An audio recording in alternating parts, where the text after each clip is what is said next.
Fred Stokes, world-class collector of things automotive, gives us a tour of his ranch and reveals what it's like to be born with grease in your blood.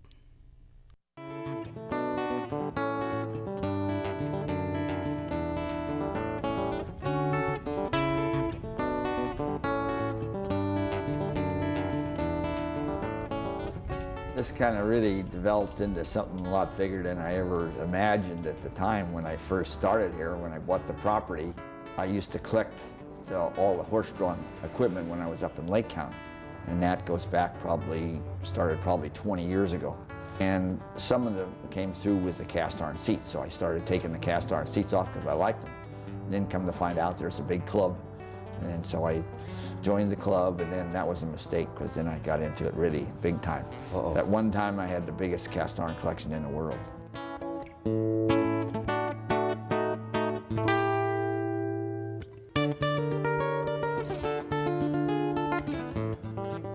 Well, I raced most of my life. My dad had an auto repair shop when I was growing up, and I started out working at the shop and then got into cars and liking cars. Did the racing kind of lead you to collecting the gas-related things, the signs, the pumps and all of that? Yeah, it's all grease, you know, it's all still has to do with cars and grease, and you know, it all goes, gasoline, it all goes hand in hand, you know.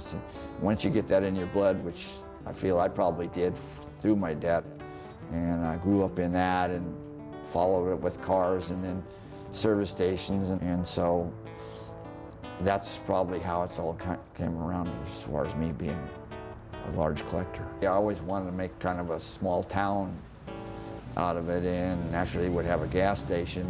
So I've always wanted one and found this one. Actually, it's a native of Santa Rosa. It came out of 3rd and Cherry down in Santa Rosa. So I heard about it, went out and I purchased it, brought it home. So I restored it and then placed it on the property. It was a Texaco station. I converted it to a Signal. But it was in service there pretty early. Frenchie's Texaco started back in the 20s. It had visible pumps when it was first in existence. So these markings are for... That's the indicator for gallons. This is pumped up to the top. When you pump it up to the top, and then it starts from there, and then if you want, say, 7 gallons, it comes down to this line right there.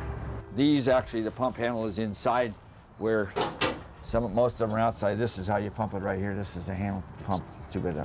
Just yank on it and... Yeah. Well, this is a little froze up, but this is how you pump them. You just pump that up and it pumps up into there, and it siphons back down into the car. So they actually had to do some major work there to... Yeah, yeah, that's what I say. Like when I worked for my dad, we had one of these pumps, and I used to have to pump it, and I can't believe that I even have pumps in stock now, because after pumping for my dad for all those years, I thought I'd never want to see one of these pumps again. What's that? Some animal was here last night. Oh. Oh my goodness. What a store. This is the largest 1-quart oil can collection in the world, yes. How do you know that? Just through your connections with the just collectors? In my collections, yeah, with all other collectors, buy and sell and trade amongst each other, and everybody knows pretty well what everybody has. And I'm trying to come out with a reference book for all other collectors, and this is a good start with over 10,000 different cans in here. 10,000 in this room? Over 10,000. This is the way oil used to be distributed, was in the bottles in the old days. But they used to cheat on them because they could just go out back and put any kind of oil in it. They could say Texaco, and they can go back out and pump Ward's oil into it. It's a lot of work here, and a lot of time, a lot of money goes into here, but it's something that I really enjoy, and I'm retired, and so this is it's a perfect thing, and I have an awful lot of stuff that's probably come from locally. A lot of cans, a lot of signs, a lot of these pumps. Not a lot of them, but some of them have come right from hometown Santa Rosa.